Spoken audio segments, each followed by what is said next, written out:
fully took shelter of my spiritual master, I wouldn't associate with anybody without his permission. Like any boyfriend, I wouldn't like date somebody without him saying that he thought it was a good idea. So, I'm boo-hooing to myself and to my god sisters and god brothers. I wanted to be married. Yeah. Bottom line. Yeah, and then that was how I met my husband.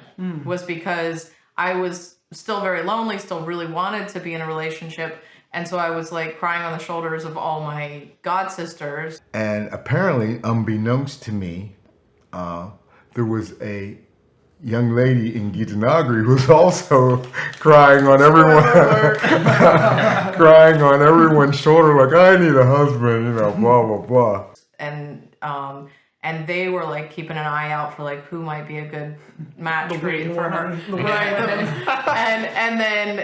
But then the last say was Bhakti Tirtha Swami. Well, in 2000, during initiation, I was up at Gitanagri and there was initiation and blah, blah.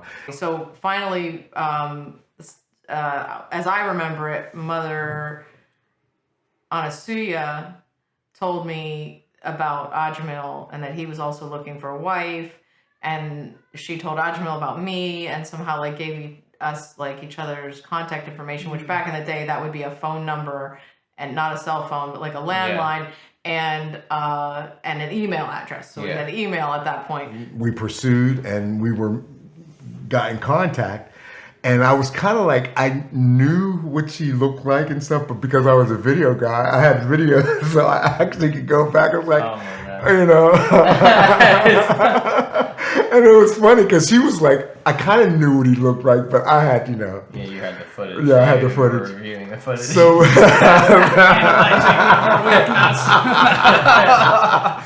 she was dancing in kirtan. I was like, oh, okay, cool. So we ended up talking. We were trying to text, or we were emailing. We were emailing. Yeah. And her writing was not that fast, and mine was a little faster. And I'm like, so we emailed back and forth a couple times. I didn't even know how to type at that point, so it was like took me hours to type out a short email. And I'm like, look, let's not do this email thing. This is taking too long. Painful. And that weekend, for a couple days, we talked like literally the first night 7 or 8 hours. The next night we talked, for another 10 hours or whatever.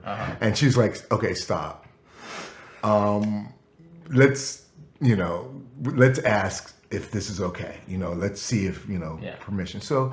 And then we finally got on the phone and we had like a long conversation, and right away he was like opening up about really personal things. And I felt really,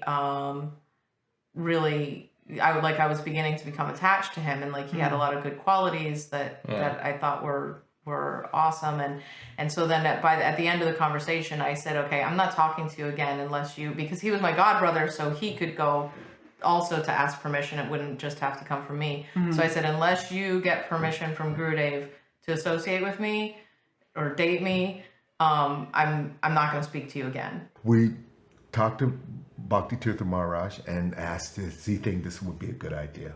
Yeah. And he says, yeah, okay. Because you want the blessings from the elders. If he would have said no, your mom would have been like, nah, this ain't happening.